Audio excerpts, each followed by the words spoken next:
Acompáñenme, por favor, a 2 de Timoteo, capítulo 2, versículo 25. Ya casi se me acaba la tos, ya casi.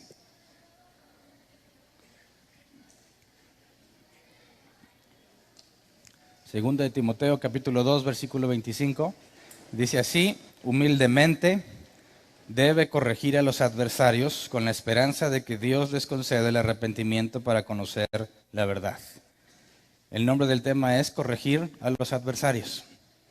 Y el miércoles no pude continuar yo con el tema. Gera se encargó de la enseñanza el miércoles y él habló del capítulo 4 y me dejó a mí continuar con estas partes que estamos pendientes. El domingo pasado analizamos la responsabilidad que tenemos de presentarnos a Dios aprobados como obreros que no tienen de qué avergonzarse porque interpretan correctamente la palabra de verdad.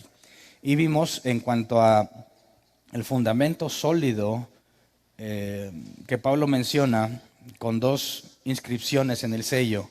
Una de ellas era: el Señor conoce a los suyos, y el otro es: que se aparte de la maldad todo el que invoca el nombre del Señor. Y vimos que en la Septuaginta, cuando Pablo dice el Señor conoce a los suyos, estaba citando la versión de la Biblia Septuaginta, la que se tradujo en griego, que era contemporánea en el tiempo de Jesús, que muy seguramente no nada más Pablo la leyó, sino los discípulos. Algunos piensan que Jesús mismo la pudo haber leído y la usó como referencia. En esta versión, Pablo hace referencia a Números 16 y el asunto de la rebelión de Coré. Y el domingo pasado analizamos todo ese proceso, toda la historia de la rebelión de Coré, para tratar de entender por qué Pablo establece un paralelismo entre los falsos maestros y Timoteo o los maestros de sana doctrina, y Moisés y Aarón contra Coré, Datán y Abiram. Y vimos y analizamos para entender por qué estos dos sellos. El Señor conoce a los suyos, que es lo que Dios demostró a toda la congregación israelita en cuanto a su elección entre Moisés y Aarón, y cómo condenó a todos aquellos que querían quedarse con el lugar de Moisés y Aarón, diciendo que tenían la verdad, estaban hartos de ellos. Y en esa historia se ve claramente la elección de Dios, no por capacidad, sino por misericordia, y la instrucción de que todos se apartaran de las tiendas de Coré, Datán y Abiram. Los que no se apartaron, los de Coré, Datán y Abiram, perecieron tragados por la tierra. Entonces, el fundamento que tenemos nosotros en cuanto a la sana doctrina y en cuanto a ser hijos de Dios es firme, tan firme como lo vimos en el caso de Moisés y Aarón. Luego, ya que si entendemos que te tienes que presentar ante Dios aprobado, ya que si Moisés no hubiera sido genuino, no hubiera transmitido fielmente las palabras de Dios, hubiera perecido igual que Coré y los suyos. Vimos la importancia de ser bíblico y de interpretar correctamente y de hacer todo lo que esté a nuestro alcance para tener la verdad, para interpretar correctamente la Escritura. Entonces, como consecuencia de eso, si es la responsabilidad de cada uno de nosotros interpretar correctamente, y eso determina que somos aprobados ante Dios. No nada más nuestras buenas obras, ¿verdad? No nada más que hacemos lo correcto y nos portamos como cristianos, sino que interpretamos correctamente. Bueno, la consecuencia lógica, necesaria e indispensable es lo que vemos en el pasaje inicial: corregir a los adversarios. Y aquí no necesariamente habla de personas que no conocen de Dios, también de aquellos que dicen conocer a Dios. Pero en este tema de corregir a los adversarios hay dos puntos que yo he visto en mi experiencia en el cristianismo: quienes lo evitan completamente y quienes abusan de este pasaje. Es raro encontrar el punto medio, y lo que la Biblia enseña es lo que pretendo analizar hoy, es saber cuál es el punto en el que debemos de estar para no evitarlo ni abusar de estos pasajes. Pero se debe de corregir humildemente a los adversarios con la esperanza de que Dios les conceda el arrepentimiento. Entonces, el objetivo de hoy es ver este tema a profundidad y demostrar que no nada más es mi responsabilidad, yo que me tengo a cargo de la enseñanza en esta iglesia, no nada más es mi responsabilidad saber corregir al que se opone, sino que es de todo aquel que se considere cristiano. Entonces, entremos en el contexto. Pablo, después de explicar las dos inscripciones en el sello, vamos a 2 de Timoteo 2, 20 y 21. Pablo extiende estas dos frases, el significado, y nos pone un ejemplo, una analogía. Segunda de Timoteo 2, 20 al 21, Nueva Versión Internacional, dice: en una casa grande no solo hay vasos de oro y de plata, sino también de madera y de barro, unos para los usos más nobles y otros para los usos más bajos. Si alguien se mantiene limpio, llegará a ser un vaso noble, santificado, útil para el Señor y preparado para toda buena obra, o toda obra buena. Entonces, cuando hace esta analogía de una casa, hay que hacernos algunas preguntas para entender de qué está hablando, ¿verdad? Si habla de que en una casa grande hay vasos de oro y plata, o vasos especiales, y vasos de madera y barro, vasos comunes para cualquier tipo de uso, la primera pregunta es: ¿qué es esa casa o quién es el dueño de la casa? ¿Qué tiene que ver el asunto de la casa? Así que cuando encontramos un pasaje que no es claro o que no nos deja ver en sí mismo el pasaje de qué se está hablando, no debes ni tienes la libertad de poner el significado que quieras arriba y decir: mira, una casa significa un negocio, y te pones a imaginarte, para mí significa esto, y algunos se atreven a decir todavía: Dios me mostró que esto es, pero no te dan ningún fundamento bíblico de esa conclusión. Entonces, si acabamos de analizar el domingo pasado que hay que interpretar correctamente, lo peor que puedes hacer es sacar tu propia conclusión de un texto, ¿verdad? ¿Cuál es la probabilidad de que estés equivocado? Muy grande, muy grande. Ahora, si yo interpreto un texto y hago mi mejor esfuerzo y mi interpretación es correcta, ¿sería el único que llegaría a esa conclusión? Claro que no. Cualquier hijo de Dios podría llegar a esa misma conclusión, ya que si la interpretación es correcta, eso es lo que Dios dijo, y Jesús dijo que el Espíritu Santo nos guía a toda verdad. Así que para que podamos entender las Escrituras necesitamos el Espíritu Santo. Y si el Espíritu Santo que está en mí también está en ti, no deberíamos llegar a la misma conclusión. Sin embargo, no siempre pasa, ¿verdad?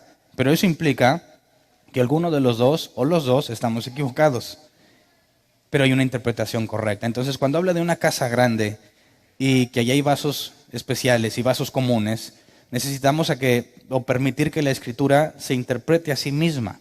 Esta comparación de una casa tendríamos que buscar en la Biblia si hay alguna otra comparación que nos permita entender de lo que está hablando Pablo. Entonces, si vamos a 1 de Pedro, capítulo 2, versículo 4 al 5, nos va a dar la referencia para entender lo que la casa es desde la perspectiva de Pablo. Y ahorita lo vemos un poco más a detalle. Dice: Cristo es la piedra viva, rechazada por los seres humanos, pero escogida y preciosa ante Dios. Al acercarse a Él, también ustedes son como piedras vivas, con las cuales se está edificando una casa espiritual. De este modo llegan a ser un sacerdocio santo para ofrecer sacrificios espirituales que Dios acepta por medio de Jesucristo. Entonces, la idea de una casa está relacionada, no nada más en el caso de Pedro, está relacionada con la iglesia. ¿Se acuerdan que Pablo hablaba de tener un fundamento y en el que le construyes cosas arriba? Y nosotros somos las piedras vivas con la cual se edifica la casa de Dios. Entonces, cuando Pablo habla de que en una casa hay vasos comunes y vasos especiales, la propia Escritura nos demuestra que la comparación de una casa con la iglesia es válida y fue usada por las personas que en este caso fueron inspiradas por Dios para hacerlo.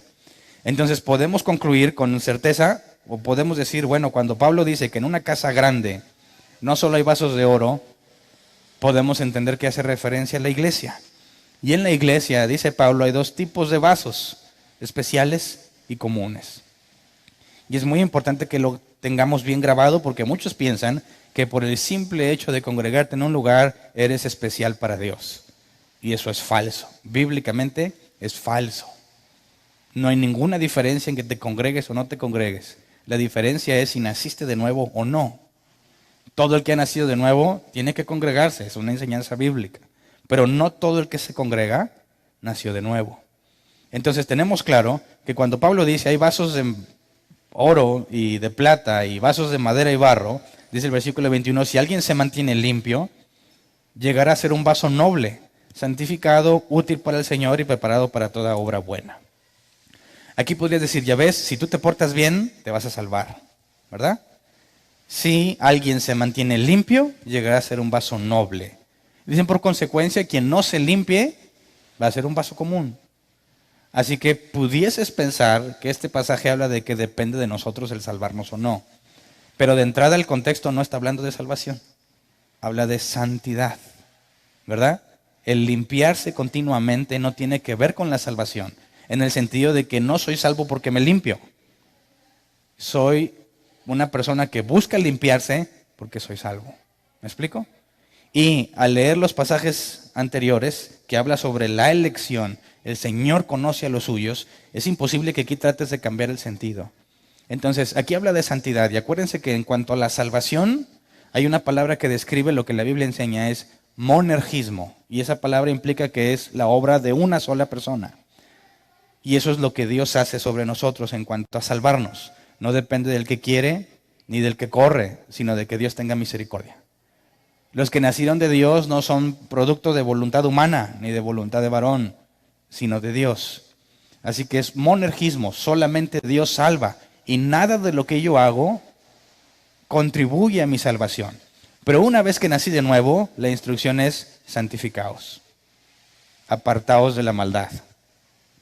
Que es la segunda inscripción del sello, apártese de la maldad todo aquel que invoca el nombre del Señor. Entonces aquí nos habla que si alguien se mantiene limpio, llegará a ser un vaso, porque en cuanto a la santidad no es monergismo, no es Dios el único involucrado en tu proceso de santidad.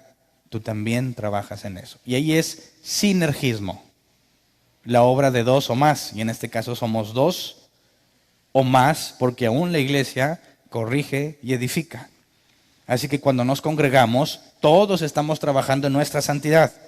Cuando eres miembro de la iglesia, específicamente aquí en Árbol Plantado, aceptas que puedes ser corregido y puedes corregir siempre y cuando haya respaldo bíblico. Así que cuando uno de nosotros es corregido por la iglesia o en lo individual por el Espíritu Santo, está siendo santificado. Entonces, si nos esforzamos en la parte que nos corresponde, no hay ninguna duda que vamos a llegar a ser vasos nobles. Porque Pablo ya nos había dicho que somos vasijas de barro, ¿verdad? Fíjate bien, no está diciendo Pablo que ya eres una vasija de oro. No está diciendo que ya eres un vaso especial.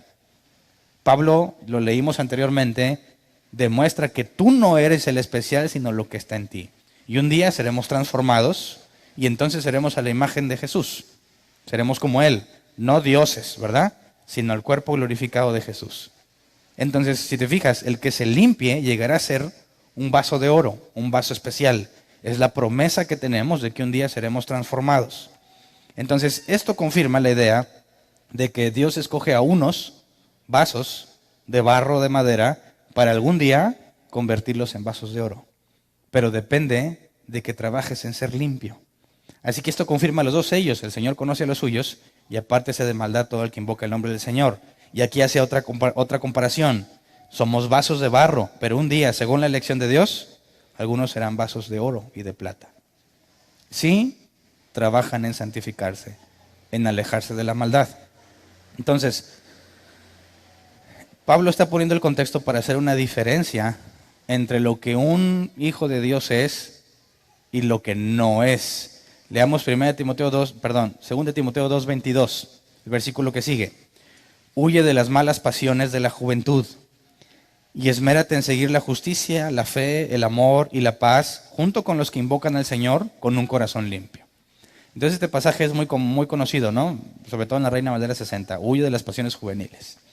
Y lo hemos hablado anteriormente, no se trata de que las confrontes y que digas, no hombre, mira, yo ya estoy bien ayunado, bien orado, que venga la tentación. No, huye, no la vas a soportar, por más que quieras y pienses que puedes, va a haber ciertas cosas que no las vas a soportar.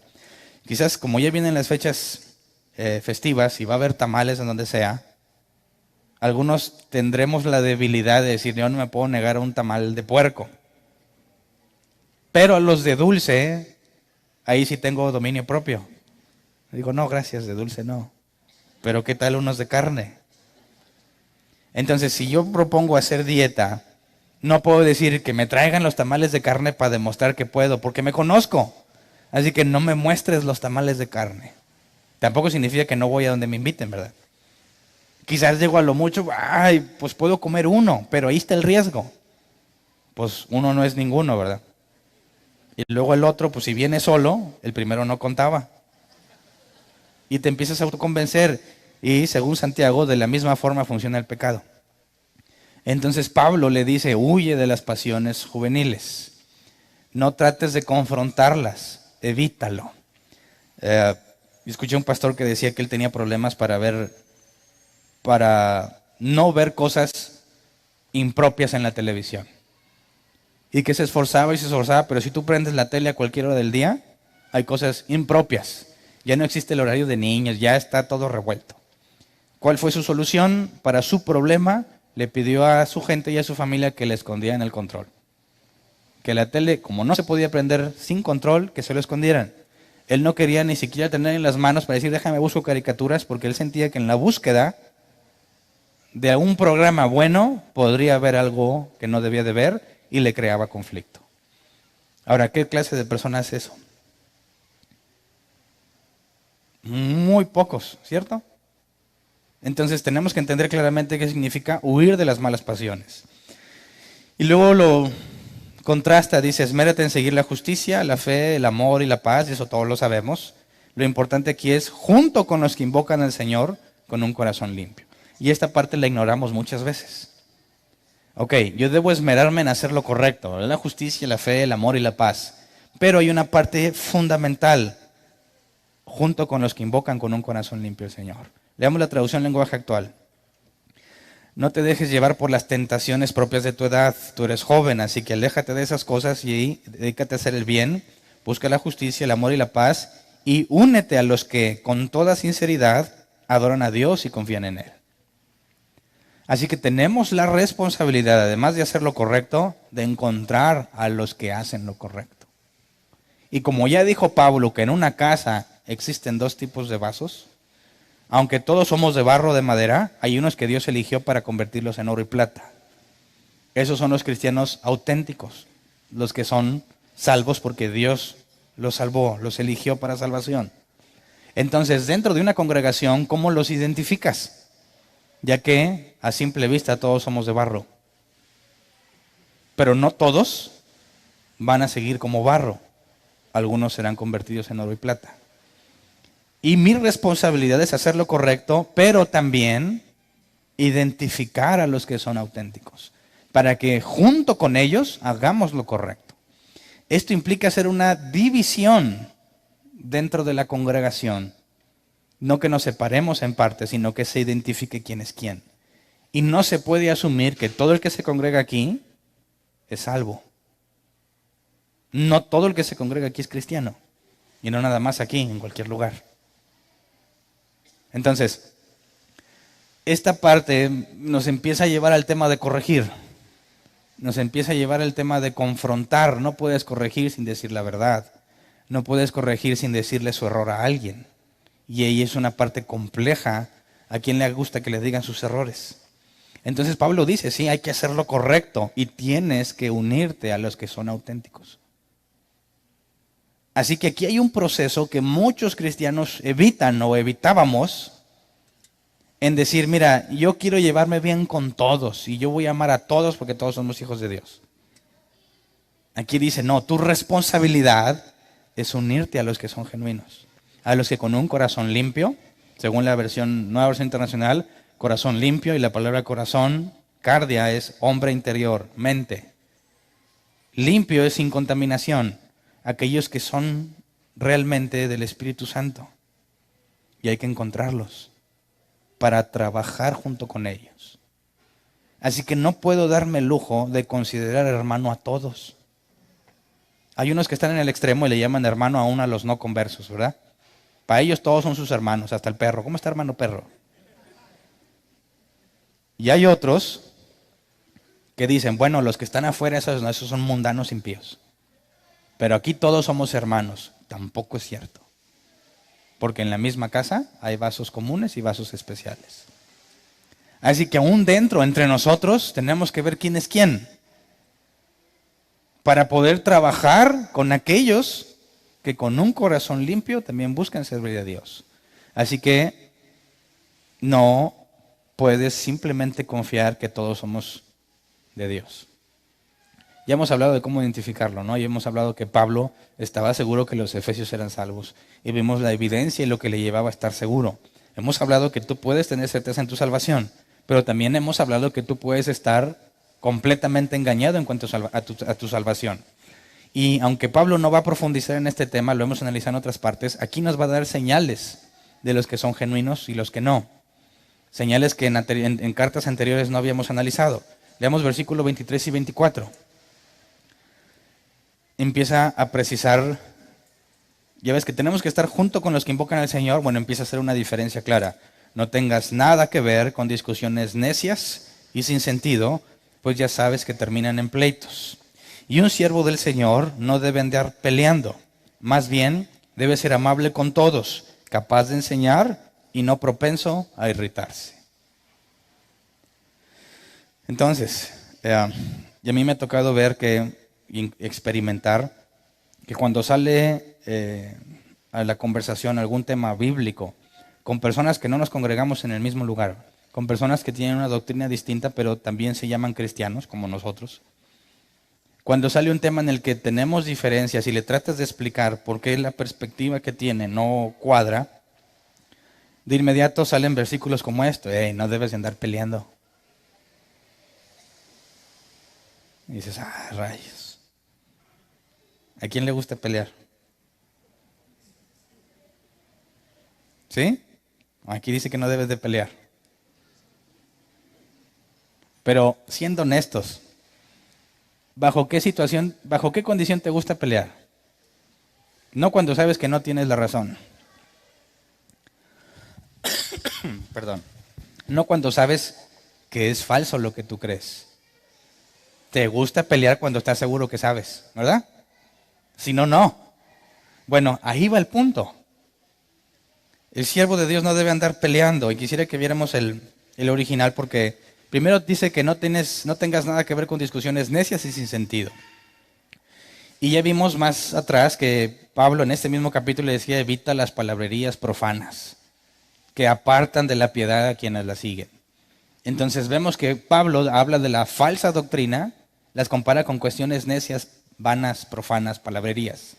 Cuando dice aquí no tengas nada que ver con discusiones necias y sin sentido, podemos entender que lo sigue asociando a cualquier enseñanza que no se apega a la Escritura, que a veces no tiene caso ni debatir, porque son puras necedades.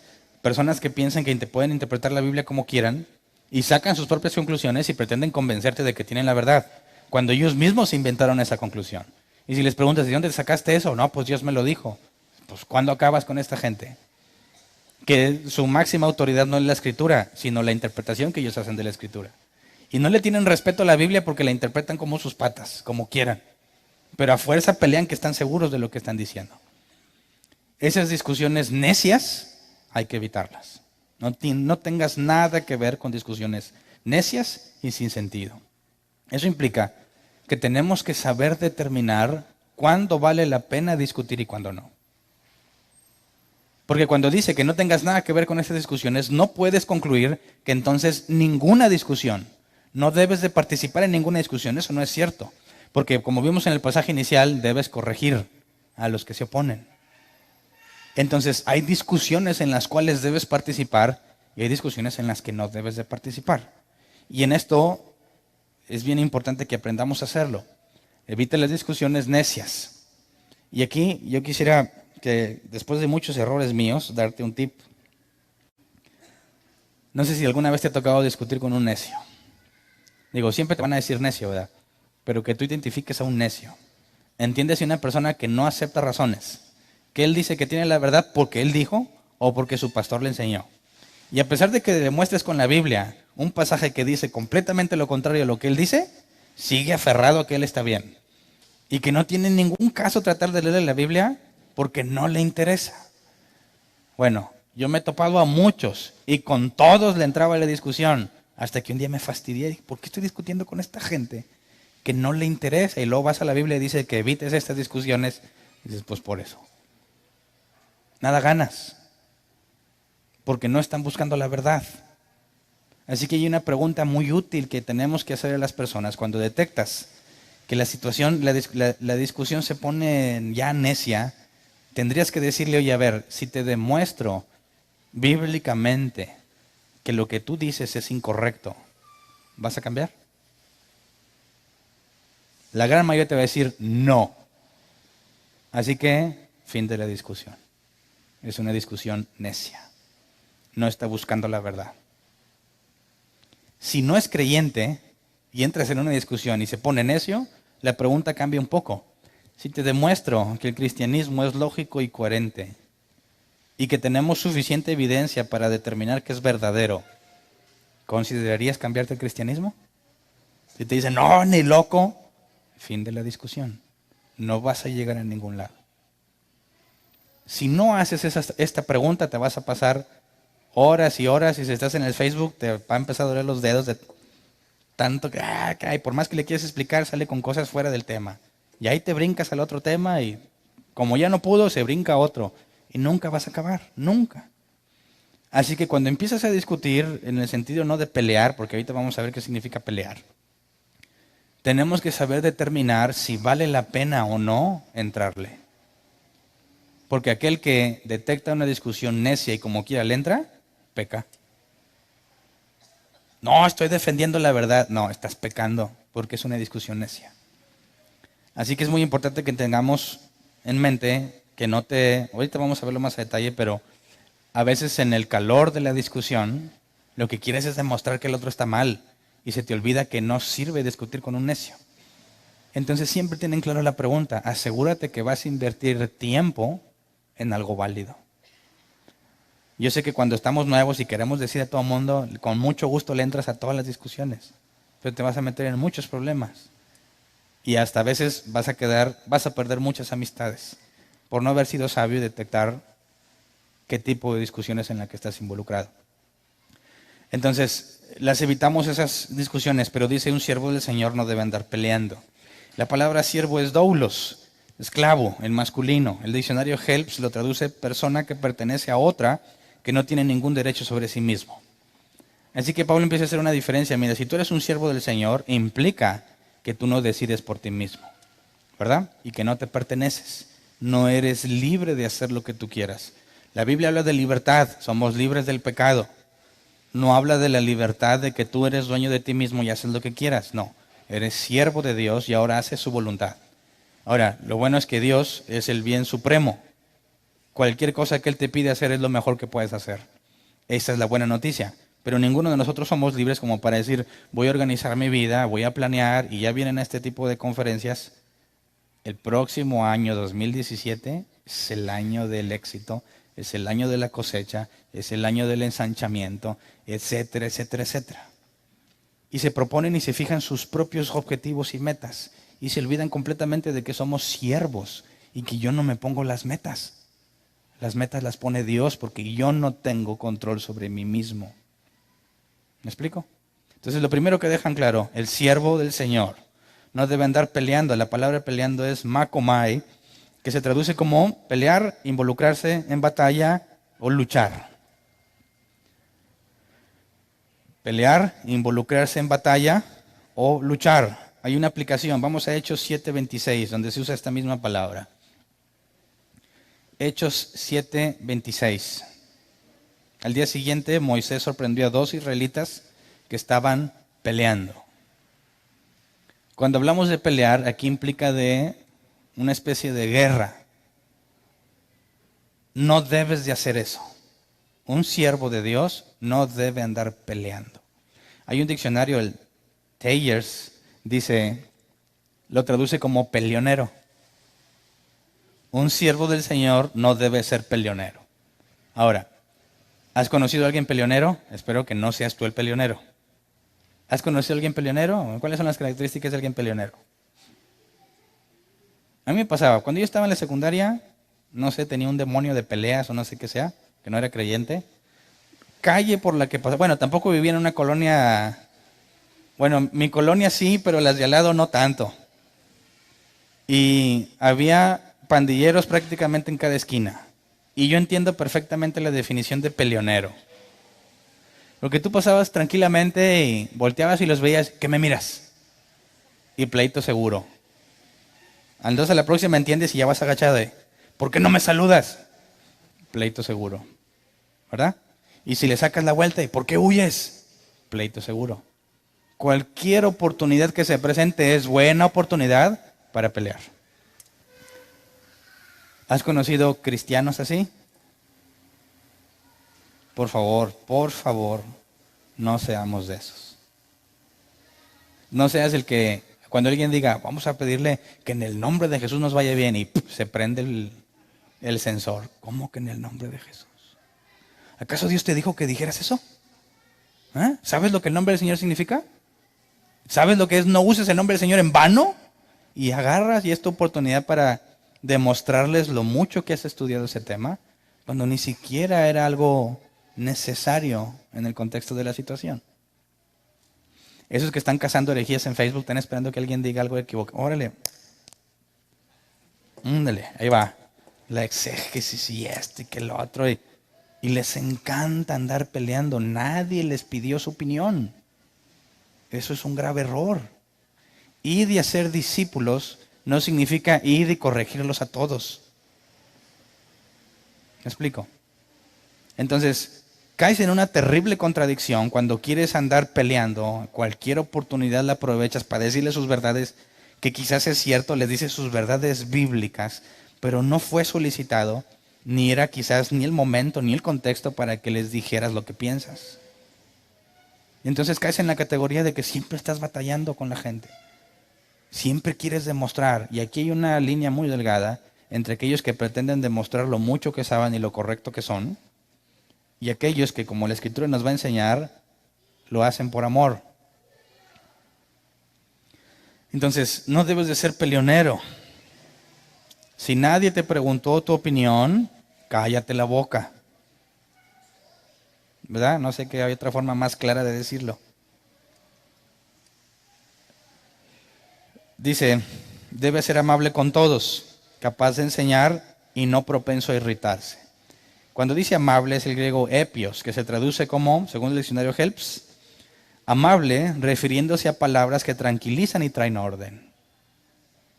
Fíjate cómo debemos de hablar. Palabras que tranquilizan y traen orden. Aquí se pone difícil, porque ¿cómo le dices la verdad a alguien y que esté tranquilo al mismo tiempo? Debe ser amable, capaz de enseñar. La palabra griega es didácticos, que se traduce apto para enseñar. Y solo se usa 2 veces en la Biblia. Vamos a 1 de Timoteo 3:2, que es la segunda vez donde se usa en todo el Nuevo Testamento y en el Viejo. 1 de Timoteo 3:2. Así que el obispo debe ser intachable, esposo de una sola mujer, moderado, sensato, respetable, hospitalario, capaz de enseñar. Y es un requisito de obispo o anciano. Bueno, según Pablo, ¿quién también debe tener este requisito? Cualquier siervo del Señor. Así que no es algo exclusivo de los ancianos. No es algo exclusivo de los obispos. Es algo que todo cristiano debe tener. Pero si alguien quiere ser obispo, tiene que tenerlo. Pero dices, no, pues eso que los ancianos lo hagan. Se trata de enseñar, ser apto para enseñar, que la gente se prepare y me enseñen. Tú tienes que prepararte para ser apto para enseñar. Esto no es igual que tener el don de maestro, ¿eh? Encontré otra definición en otro diccionario que me parece más clara. Dice, no solo debemos tener el conocimiento, al tratar de explicar esta palabra. Los creyentes no solo debemos tener el conocimiento, también debemos tener la habilidad de comunicarlo eficazmente. Hay cosas que tú puedes entender. Escuchaste una predicación o leíste la Escritura y dices, sí lo entiendo. Bueno, explícaselo a alguien y a veces ahí es una tarea casi imposible. Le quieres explicar y no te entiende. Pues ¿cómo le digo? ¿Qué es fe? Pues cuando tienes fe. Sí, pero ¿qué es la fe? Pues cuando no dudas porque tienes fe y no sabes cómo decir eso que tú entiendes, no sabes ponerlo en palabras y explicarlo. Bueno, no requieres un don de Dios para eso, ¿eh? Es una obligación. Es una obligación. Tienes que saber plasmarlo en palabras y decirlo. ¿Por qué? Porque si no te esfuerzas, si no tienes esa capacidad, te conviertes en un egoísta que solo quiere salvarse a sí mismo, que solo procura su propio bien. Y dice, mira, yo ya lo entendí, para mí es suficiente. Claro que no. Tienes que saber explicárselo a alguien más. Es más, si no tienes la habilidad de explicárselo a alguien más, no lo has entendido completamente. ¿Verdad? Yo lo he dicho muchas veces. ¿Quieres saber si algo lo entiendes bien? Trata de enseñárselo a una persona. Trata de explicárselo. Y cuando después de mucho esfuerzo se lo expliques a ese, ahora prueba con otro. Debe ser más fácil porque ya te aventaste un buen round, ¿verdad? Ya sabes qué palabras usar de manera que quede claro el mensaje. Y si batallaste, pues lo vas afinando. Cuando llegue un día en que alguien te pregunte, oye, ¿qué significa fe? Ya vas a tener la experiencia de haber tratado de explicárselo a distintas personas. Aprendiste cuáles palabras comunican mejor lo que quieres decir y simplemente las usas de nuevo. Pero requiere esfuerzo y conejillos de indias. Un cristiano que vive solo y no se congrega, nunca puede cumplir con esto. Entonces, no sé si te has dado cuenta que a veces al terminar la reunión se hacen los grupitos de peleoneros. No, no es cierto. De personas que, a ver, ¿cómo interpretas este pasaje? Y se arma, ¿verdad? Así, ya sabes, no, pero y este pasaje y el otro. Entonces, ¿se pueden bautizar los niños o no? ¿Qué opinas? No, pues tienes que tener el Espíritu Santo. Si no, no te bautizo. ¿Hubieras bautizado a Juan el Bautista cuando era niño? Que tenía el Espíritu Santo desde el vientre de su madre. Dices, caray, no lo había pensado. Pues a lo mejor sí, pero ¿cómo sabes que el niño lo tiene? Si no hubieras leído la Biblia que dice que Juan tenía el Espíritu Santo, ¿cómo sabes? Y ese ejercicio mental, cuando alguien te pregunte, oye, ¿se pueden bautizar los niños? Es decir, por favor, toma asiento. Hay mucho que decir. ¿Por qué? Porque ya tuviste la experiencia de tratar de llegar a una conclusión y convencer a otro de lo que tú entiendes. Entonces, cuando alguien te pregunte cosas de la Biblia, vas a estar diciendo, Señor, gracias por esta oportunidad de ahorrarle todo el trabajo que me costó entenderlo para desmenuzarlo y dárselo en palabras simples. ¿Me explico? ¿Quién va a hacer ese trabajo para edificar a los demás? Tú. Y si no lo haces, eres un egoísta y no calificas como siervo del Señor. Entonces, fíjate, capaz de enseñar, necesitas la disciplina de traducir en palabras eso que has entendido.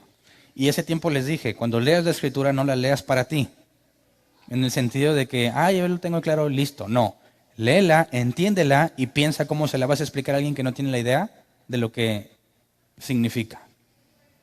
Como cuando dice, si confiesas el nombre del Señor y crees en tu corazón que Dios lo resucitó entre los muertos, serás salvo. ¿Cómo le explicas que eso que parece que dice no es lo que dice? ¿Alguna vez lo has intentado? Cree en el Señor Jesucristo y serás salvo tú y toda tu casa. Explícale que eso que dice no es lo que dice. Explícale el contexto, explícale la aplicación, explícale cómo es que Dios inspiró esa parte de la Escritura. ¿Lo has intentado? Si no lo has intentado, no tienes el conocimiento tan profundo como aquel que ya trató de explicárselo a alguien. Esa experiencia no la tienes y el otro sí la tiene. Y lo vuelve más eficiente y más efectivo a la hora que habla con otros. Entonces, no es un atributo exclusivo para los ancianos. Todo cristiano debe tenerlo. Y cuando dice no propenso a irritarse, es una sola palabra en griego, anexikakos, que se traduce como soportar el mal. Según la concordancia Strong, es sí, soportar el mal. Si te vas al diccionario Helps, dice, es la capacidad de soportar el mal, especialmente cuando eres tratado injustamente. Entonces es la capacidad de afirmar pacientemente una creencia mientras se burlan de ti. ¿Te ha tocado? Que tengas que explicar que algo es verdadero mientras se burlan de ti acusándote de ser falso. Y que lo soportes. De eso se trata, no propenso a irritarse. ¿Quién tiene ejercitado el dominio propio como para responderle con calma a alguien que se burla en tu cara? ¿Alguna vez te ha pasado? Las primeras veces, muy probablemente vas a explotar, ¿verdad? Es lo más natural. Pero si tienes dominio propio y has repasado este asunto muchas veces, sabes que de primera instancia es muy difícil que alguien te entienda. Y que cuando se burlen, normalmente se burlan basados en ignorancia. ¿Verdad? ¿Quién, teniendo la verdad, se siente elevado al decir algo falso? Nadie. Todos se sienten seguros porque creen que dicen la verdad. Así que las burlas que recibas tienes que entender que provienen de ignorancia y que tú estabas igual que ellos. Y que tu tarea es decirle la verdad a pesar de las burlas. Entonces, no es fácil ser cristiano. Porque en lugar de decir, bueno, últimamente, y te enojas. Tú eres un hijo, se oye feo, pero eres un hijo de la, ¿cómo se llama la iglesia de Apocalipsis que todo el mundo se refiere? De la gran ramera. Eres un hijo de la gran ramera.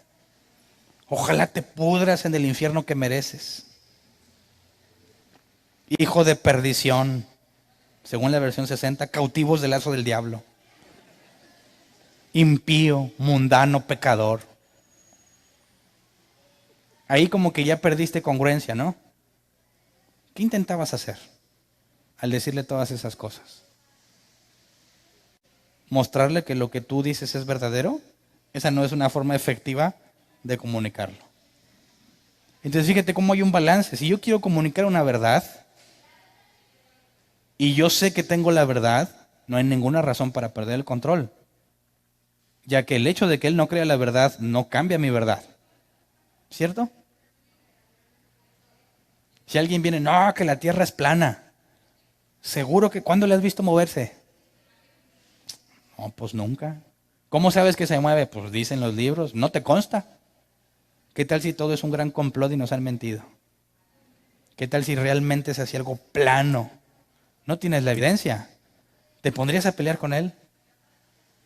¿Invertirías horas en tratar de convencerlo que la tierra es redonda? Dices, qué flojera. ¿Por qué?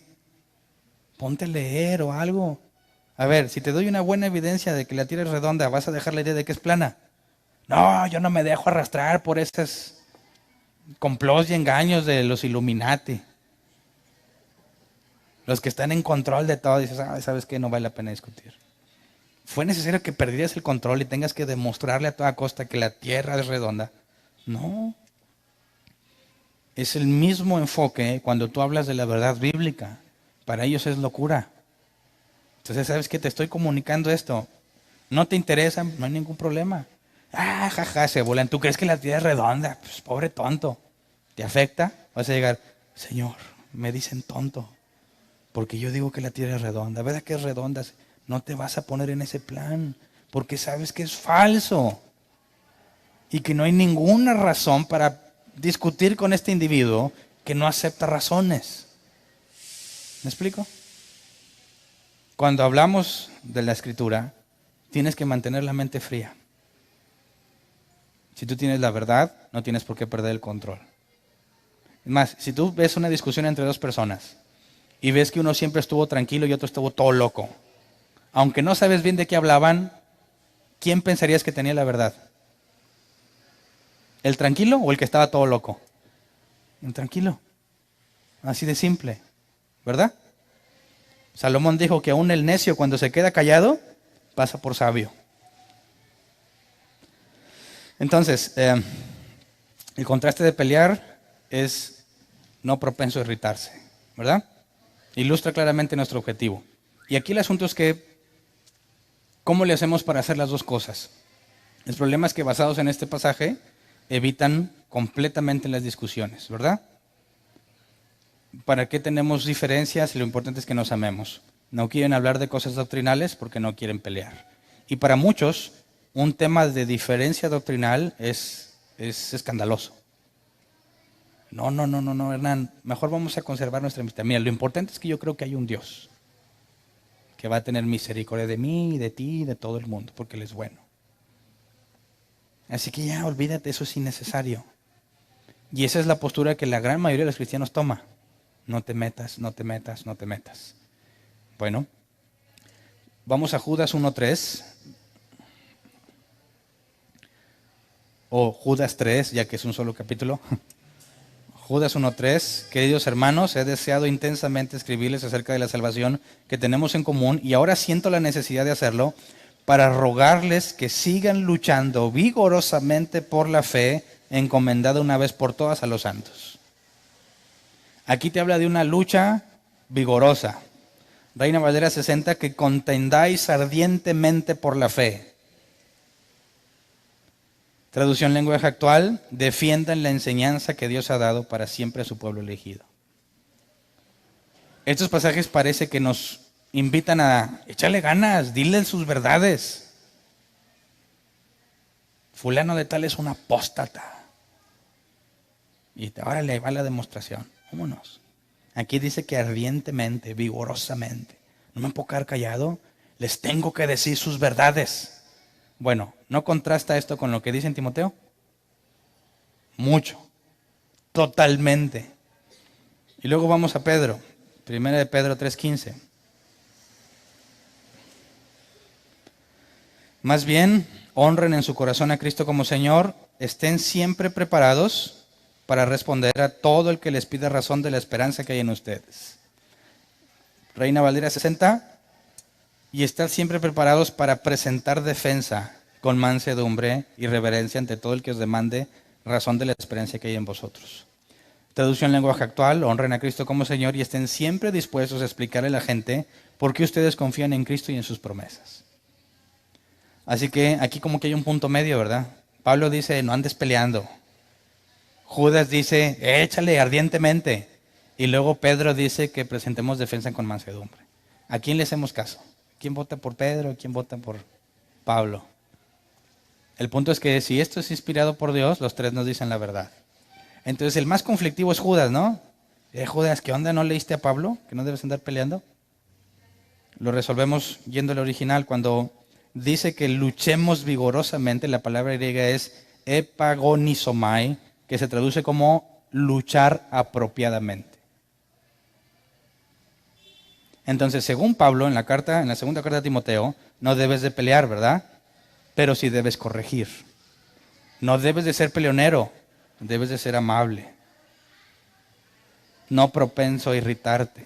Entonces hay una forma de pelear correcta. ¿Verdad? Hay una forma correcta. No hablo de pelear físicamente. Cuando dice Pedro, presentar defensa, en la Reina Valera 60, o responder, en la NBI, es la palabra apología, que se traduce como defensa verbal. El diccionario Hebs lo traduce como respuesta bien razonada, una respuesta bien pensada para abordar adecuadamente un planteamiento. Entonces lo que Pedro te dice es, cuando te demanden o te digan algo, piénsale bien y contesta. El que está enojado no piensa, ¿verdad? El que está buscando tener la verdad, yo tengo la razón, no piensa. El cristiano tiene que meditar lo que va a decir. Pero no cometas el error de decir, mira, yo confío en Dios en que cuando me pregunten algo, me va a mandar la respuesta. Soy espiritual, ¿verdad? ¿Crees que así funciona a la luz de lo que hemos leído? ¿Crees que puedes andar tranquilamente sin leer, sin investigar, que al cabo Dios me dará cómo defender? Entonces te dicen, oye, ¿qué onda con la fe? ¿Qué es fe? Te vas a poner a pensar en ese momento, a ver, caray. Pues yo creo que sí, y Dios, ilumíname, Señor, dime la respuesta, Señor. Manda a tu ángel que me lo diga aquí al oído. ¿Tú crees que Dios te lo va a mandar? No, por negligente, porque tú no estudias, tú no te preparas, tú no buscas hacer lo correcto y explicarle a los demás. Discúlpame, pero eres un flojonazo que esperas que Dios te lo resuelva. No es bíblico. Tenemos que estar listos para defender cuando nos pregunten. Eso implica que le estás echando ganas anticipándole a las preguntas. Entonces, regresemos por último al pasaje inicial, 2 de Timoteo 2, 25 al 26, para ver la parte de corregir que nos lleva a la conclusión de cómo debemos hacerlo. Así, humildemente, debe corregir a los adversarios con la esperanza de que Dios les conceda el arrepentimiento para conocer la verdad, de modo que se despierten y escapen de la trampa en que el diablo los tiene cautivos, sumisos a su voluntad. Así que debe corregir, no es algo opcional, ¿verdad? humildemente debe corregir a los adversarios es algo que todos debemos hacer. Todos. Y la palabra humildemente nos da el tono de la corrección. El griego es prautes, que se traduce como mansedumbre que expresa poder con reserva y delicadeza. Fíjate bien. Mansedumbre que expresa poder con reserva y delicadeza. Puedes decir la verdad con mansedumbre, ¿verdad? Mansedumbre no implica inseguridad. Mansedumbre es la verdad bien dicha, de una forma correcta. Le puedes decir a alguien con reserva y delicadeza que está equivocado, ¿verdad? No necesitas ofender ni menospreciar a nadie para decirle la verdad. Y aquí quisiera darte un tip que a mí me ha servido mucho, pero que yo no inventé ni lo descubrí. Yo cuando me di cuenta de esto, supe que lo había estado haciendo y no sabía que tenía siglos definido. Digamos que en mi caso fue chiripa, pero funciona. ¿Alguien recuerda quién es Pascal? Bueno, resulta que era cristiano, creyente. Y él con su experiencia y lo que sabía, encontró que cuando se trataba de hablar con alguien que no cree lo mismo que tú, era muy difícil y complicado. Y como buen matemático que era, se puso a pensar en un método que fuese útil para aligerar la tensión en una discusión de ese tipo, que viene siendo muy importante para los cristianos. Y él dice, lo importante es que no aseveres, no asegures que lo que dices tú es verdad, sino que lleves a tu opositor a concluir la verdad. Usemos la técnica de Jesús, preguntas. Y él, estudiando el caso, dijo, toda persona que está equivocada genuinamente piensa que no está equivocada, piensa que tiene la verdad. Y cuando alguien viene y te dice que lo que tú crees es falso, ofende y lastima. Porque ¿cómo puede ser que yo sea tan tonto como para estar engañado? Entonces, cuando tú le quieres decir a alguien que está equivocado, y se lo dices así, tú estás mal, la persona asume de inmediato que soy una especie de tonto y resulta ofensivo. Si alguien dice, oye, y no quiero ser ofensivo, traed los diezmos al alfolí y probadme en esto, dice el Señor, que abriré las ventanas de los cielos, derramaré bendición hasta que sobreabunde. Ahí dice que tienes que traer los diezmos, ¿verdad? Y tú le lees Hechos 15. Cuando se trató de resolver la ley, si los gentiles debían obedecer la ley de Moisés, nunca se concluyó que tenías que dar diezmo, que te guardaras de lo sacrificado a los ídolos, animal ahorcado. ¿Cómo le demuestras si le dices que está mal su postura y que el alfolí no es la vasijita que les pasan o la cajita que está ahí, sino que era una bodegota donde llevabas especie para que los sacerdotes vivieran? Y aquellos no podían tener pertenencias y lo único que hacían era servir al templo. Entonces todo el diezmo que la gente traía era para que los levitas vivieran. Y que si el pastor se lo quiere aplicar, tendrías que decirle, pues no puedes tener propiedades, no puedes tener ningún otro ingreso y tienes que dedicarte al 100% a la escritura, a servir en el templo, no en la iglesia. Tendrías que irte a Jerusalén y cuando llegues allá te vas a encontrar que nomás queda un muro. Así que ¿cómo le vas a hacer para convencer a la gente que te dé para vivir mientras sirves en el templo que no existe? Es incorrecto, lo puedes saber. Lo importante es que él entienda que es incorrecto. Así que Pascal dice, pregúntale, llévalo a la verdad. No le digas de entrada que está mal. Cuestiónale lo que piensa para que encuentre la solución. Y de esa forma, cuando encuentre la solución, no va a pensar que tú se la dijiste, sino que él la encontró. No sé si me explico. Imagínate que en un caso más simple, es típico que los niños llegan, mamá, no encuentro mis zapatos, ¿verdad? Cuando vienen a preguntarme a mí, me dicen, papá, ¿dónde está mamá? Allá está. Mamá, ¿dónde están mis zapatos? Y yo sé que Vero sabe exactamente dónde están. Están en el closet. Va uno de mis hijos y no veo nada. No están. Sí están. No están. Ve a fijarte otra vez. No están. ¿Te ha tocado esa situación? ¿Cómo convences al niño de que sí están? Sí están, fíjate, te voy a castigar. No están y no vas a salir de ahí. ¿Por qué no vas y abajo del cajón te fijas a ver si hay algo? Y va el niño y dice, los encontré. Él piensa que él los encontró, ¿cierto? Pero ¿quién le dijo dónde estaban? ¿Entiendes lo que Pascal dice? Cuando alguien está mal y tú le dices dónde fijarse o qué cosas considerar y encuentra que estaba mal, se va a sentir feliz porque él cree que encontró la verdad. Pero la encontró porque tú le dijiste dónde buscarla. ¿Me explico? Entonces la persona que corriges, cuando se da cuenta que estaba mal, se va contenta, ya que él cree que fue él quien lo encontró. Pero si tú quieres demostrarle que está mal y le empiezas a decir todas las cosas que los cristianos dicen, para nada va a quedar feliz. Y aunque sabe que lo que dice está mal, se va a amarrar por no darte gusto. ¿Verdad? Entonces, siempre que trates de probar un punto, no lo pruebes con tus palabras. Llévalo a cuestionarse lo importante para que vea que no es congruente lo que piensa. ¿Me explico? Hemos hecho aquí varios experimentos de esos, ¿no? Si todo lo que pidas en mi nombre, dijo Jesús, os lo daré, ya lo hemos demostrado fácilmente. Pedimos un vaso, un carro, una vaca en el nombre de Jesús y no aparece. Entonces aquí hay un problema. Y la gente dice, pues sí es cierto.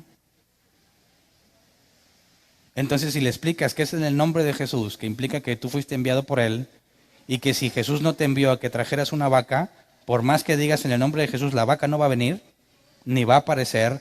Entonces parece, pues si es cierto, tiene sentido, entendí, y se va contento.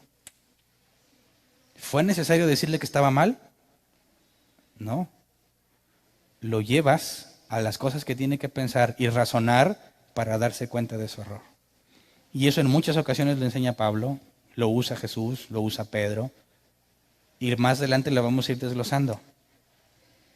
Entonces cuando te pregunten algo, a veces lo más sabio es responder con otra pregunta. Ya que si de inmediato le dices que si está bien o si está mal, puede crear una barrera entre lo que estás diciendo. Cuando te pregunten, oye, ¿es malo ser homosexual? ¿Qué le dices? Sí, son del diablo. Te vas a llevar una etiqueta de persona de mente cuadrada y cerrada, ¿verdad? Pero si dices, a ver, ¿conoces de la Escritura? Sí. ¿Qué dijo Jesús cuando le preguntaron sobre el divorcio? Que Dios los creó varón y hembra. Por tanto, dejará el hombre a su padre y a su madre y se unirá a su mujer.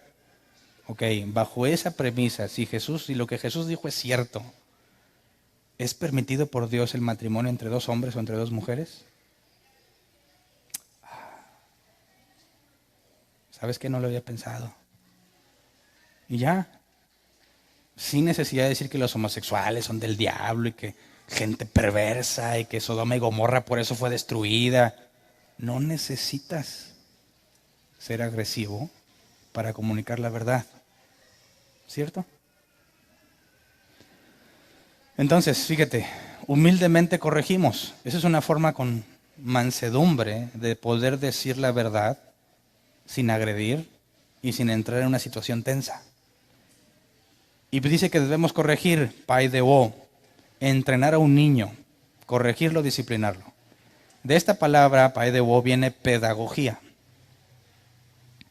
Entonces, cuando dice que corrijas a los adversarios, corregir es instruir a un niño. ¿Qué implica? Que tu adversario es ¿qué? Es como un niño. ¿Por qué? Leamos 1 Corintios 2:14. Fíjate bien cómo cambia todo el contexto de la palabra corregir a un niño en cuanto a tu adversario. 1 Corintios 2:14. Caray, esa no era. El que no tiene el Espíritu no acepta lo que procede del Espíritu de Dios, pues para él es locura. No puede entenderlo porque hay que discernirlo espiritualmente. Así que tu adversario no entiende por qué. porque para él es imposible entenderlo, porque se tiene que discernir espiritualmente. Así que, ¿cómo le hablas a tu adversario? ¿Como alguien que sabe o como alguien que no sabe? Por eso, corriges al adversario, y la palabra corriges, instruyes como a un niño. Se requiere paciencia. Y las palabras para que alguien que de entrada es imposible que lo entienda, porque quizás nunca lo ha analizado, nunca se lo han enseñado, o simplemente no tiene el Espíritu Santo, tienes que tener la paciencia de decírselo en forma clara y simple, aunque sea muy complejo. Pero para que algo complejo lo digas de forma clara y simple, tienes que entenderlo muy bien. ¿Verdad? Y el que no estudia, es imposible que pueda explicar en términos simples algo complejo. Entonces, fíjate bien, cuando trates con un adversario y te pones a pelear con él, no lo estás tratando como merece. No le estás dando la oportunidad que dice aquí, con la esperanza de que Dios les conceda el arrepentimiento para conocer la verdad. De modo que se despierten y escapan de la trampa en la que el diablo los tiene cautivos, sumisos a su voluntad. Y aquí la palabra arrepentimiento es metanoia, cambiar su forma de pensar. Entonces, cuando tú corriges a alguien, ¿cuál es tu esperanza? Que Dios les conceda entenderlo. ¿Es necesario ofenderlo? ¿Gritarle? ¿Menospreciarlo? ¿Decirle las verdades en su cara? Es completamente errado. Se requiere paciencia. Lo llevas a la conclusión porque lo amas. Es mi opositor, amad a vuestros enemigos. Y lo hacemos la corrección con la esperanza de que Dios los haga ver. Entonces el que dice, no, yo no me meto en esas cosas, ¿qué implica? Que solo se ama a sí mismo. Y dice, mira, con que yo esté bien, suficiente. Pero el que realmente ama a su prójimo como a sí mismo, ¿qué va a hacer? Corregir. Pero de la forma correcta, con mansedumbre. Por si Dios les concede arrepentirse. Entonces no quiero peleoneros en árbol plantado. No porque no me gusten, sino porque no es bíblico. Y si vamos a ser bíblicos, esa área es fundamental. Porque cuando te topes con algo que no es bíblico, no tienes ningún derecho de menospreciar ni de ofender a nadie aunque tengas la verdad.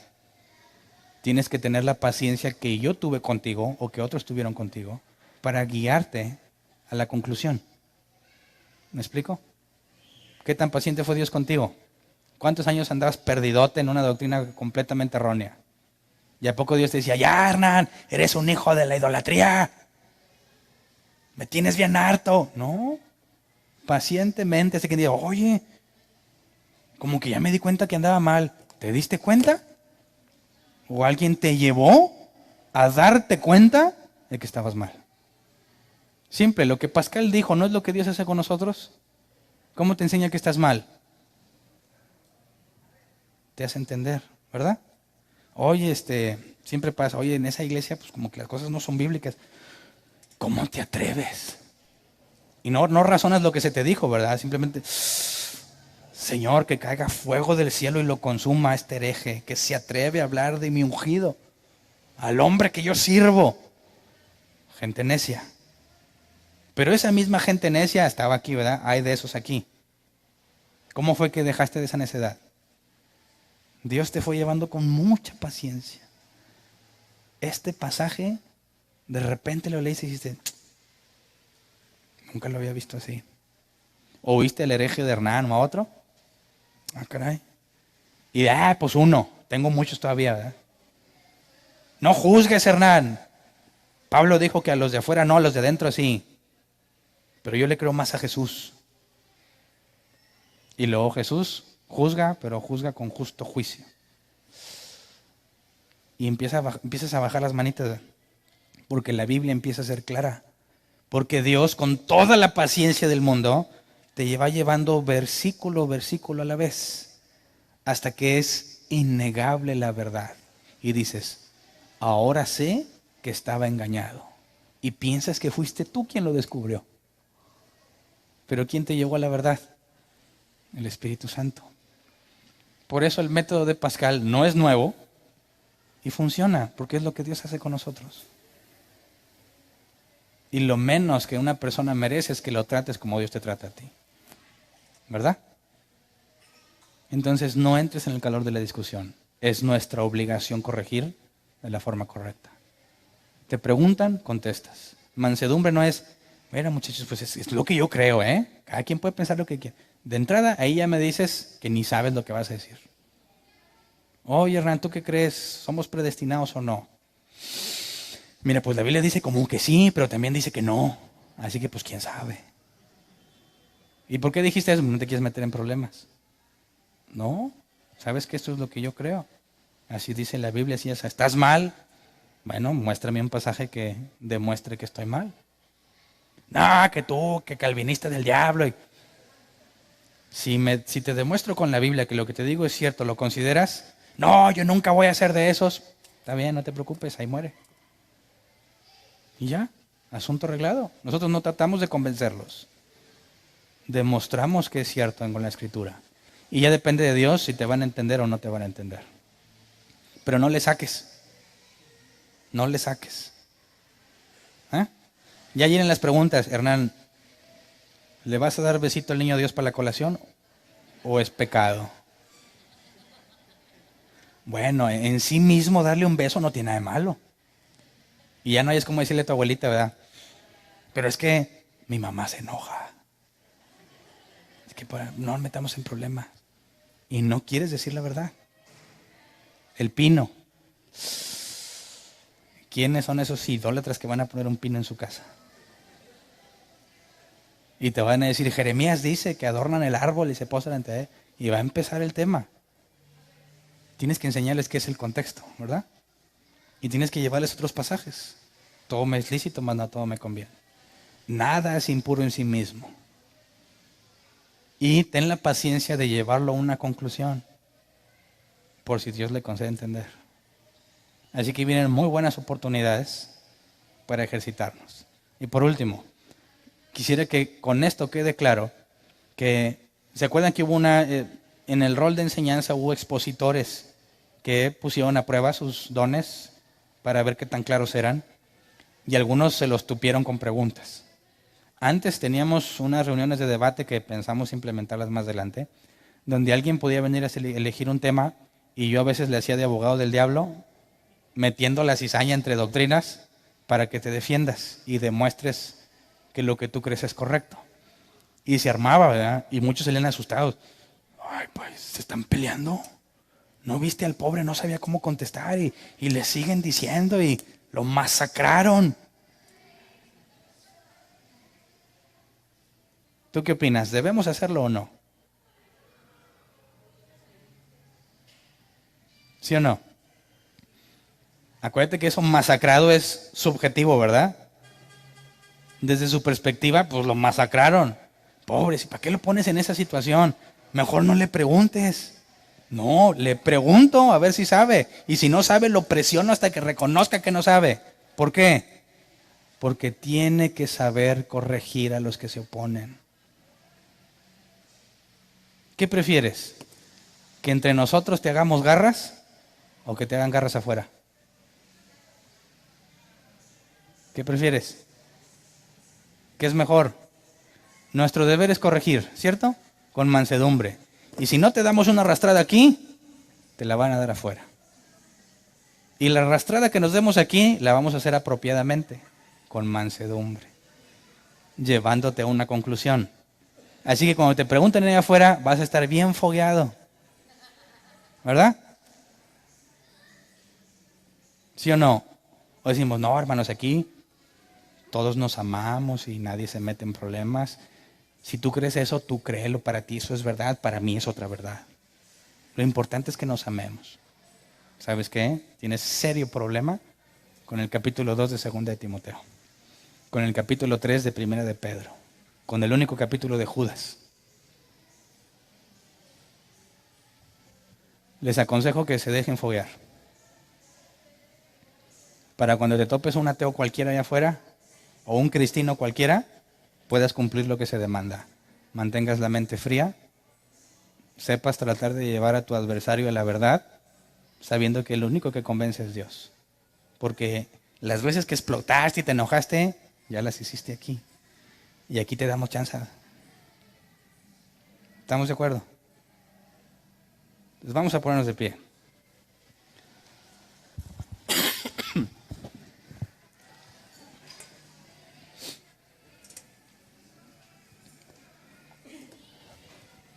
Si entre nosotros tú sabes que tú lo has hecho mal, en redes sociales o en persona, arrepiéntete, pecador. Pídele perdón a Dios y pídele la oportunidad de enmendar el horror que hiciste. Todos los hemos cometido esos errores, todos. Pidámosle a Dios que nos deje equivocarnos en un ambiente controlado, entre nosotros. Para que cuando estemos allá afuera o nos hagan preguntas, gente que no somos de los mismos, tengamos la experiencia y podamos responder como se nos demanda. ¿Ok? Vamos a orar, Señor. Primero queremos pedirte perdón por todas aquellas veces que fuimos ofensivos al tratar de exponer la verdad.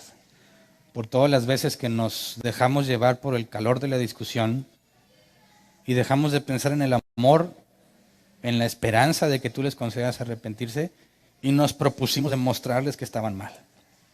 Perdónanos porque nos propusimos ganar un argumento en lugar de brindarle a la persona la oportunidad de conocer la verdadera Escritura y la verdad del Evangelio. Perdónanos por todas las veces que hemos sido negligentes y no nos preparamos y luego nos preguntan y no sabemos qué responder. Perdónanos por todas las veces que nos quedamos callados por miedo, que nos quedamos callados por cobardes, que sabíamos la verdad, nos preguntaron y no tuvimos el valor de decirla. Perdónanos por todas las oportunidades que dejamos pasar porque no estábamos preparados, porque fuimos negligentes en nuestro estudio de la Escritura. Perdónanos por haber sido egoístas y estar satisfechos con el hecho de que nosotros lo podemos entender. Perdónanos por ser egoístas y no prepararnos para tener la capacidad de explicarle y comunicarle a otro de forma eficaz lo que la Biblia dice. Perdónanos, Señor, por no amar lo suficiente a las personas que no te conocen. Concédenos cambiar, que la paciencia que tú nos has tenido podamos reflejarla con otros, que seamos sabios para saber hacer las preguntas correctas, que podamos saber escuchar a nuestro opositor, buscando las áreas en las que podemos llevarle a conocer la verdad. Concédenos buscar la verdad y guiar a la verdad a las personas y no simplemente ganar un argumento o demostrar que lo que nosotros decimos es verdadero. No interesa ganar el argumento, Señor.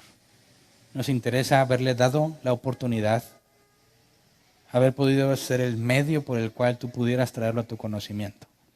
Y la misericordia y el amor que nos mostraste, concédenos mostrarlo a nuestros adversarios. Le damos gracias por nuestros adversarios, porque muchas veces si no fuera por ellos no nos pondríamos a estudiar. Te damos gracias por las personas que quizás se han burlado o han tratado de mofarse de lo que creemos, porque si no hubiese sido por eso no me hubiera puesto a estudiar. Señor, tú nos conoces completamente y perfectamente y sabes lo que necesitamos para movernos y activarnos a estudiar. Que tu misericordia sea con nosotros y no dejes a ninguno de nosotros en paz si no está haciendo lo que le corresponde. Que ninguno de nosotros viva confiado si no está haciendo la labor que corresponde en corregir a los adversarios. Hacerlo de la manera correcta. Danos las oportunidades para poner en práctica lo que hemos aprendido y danos la oportunidad entre nosotros de adquirir la experiencia en cuanto a defender la verdad bíblica. Concédenos el lugar, el ambiente, las personas que nos lleven a estudiar más, que nos muestren que nos falta conocer más, que nos muestren que no estamos completamente seguros en cómo transmitir el mensaje para que no podamos estar tranquilos hasta que tengamos la conciencia limpia. Gracias, Señor, por todas aquellas personas que por tu poder y tus milagros han entendido el mensaje que hemos predicado, porque sabemos que no somos nosotros. No es nuestra eficiencia, ni nuestra habilidad, ni el don que nos diste, sino tu misericordia, Señor. Gracias por todos aquellos que están entre nosotros, que llegaron por medio de alguna enseñanza, que llegaron por medio de alguna plática entre nosotros y le supieron hablar correctamente. Y que en lugar de luchar y sentirse ofendido, se sintieron movidos a buscar la verdad. Gracias por los que están entre nosotros, que son vasos de oro y plata, que han reflejado la paciencia que tú les tuviste con aquellos que preguntan, que han reflejado el amor que corresponde a nosotros como hijos tuyos, a pesar de que recibamos burlas o maltratos, que han mostrado mansedumbre. Gracias por aquellos que no han tenido miedo de decir la verdad y que se esfuerzan por decirlo de manera correcta. Que tu nombre sea glorificado entre nosotros, que entre nosotros no haya peleoneros, Señor, que entre nosotros siempre puedan encontrar una fuente de conocimiento bíblico, de personas que con amor y paciencia están dispuestos a enseñar, a instruir y a corregir a todo aquel que pregunte y tenga una duda genuina, Señor. De antemano, gracias por todo lo que haces con nosotros y lo que harás. Amén. Pueden sentarse. Pasemos a la sección de preguntas.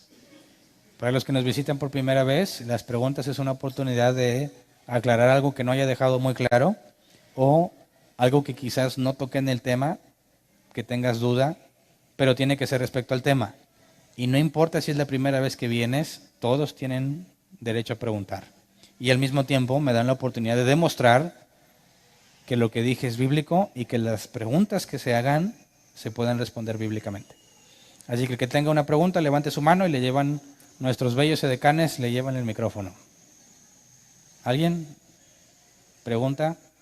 Levante su mano a la 1, a las 2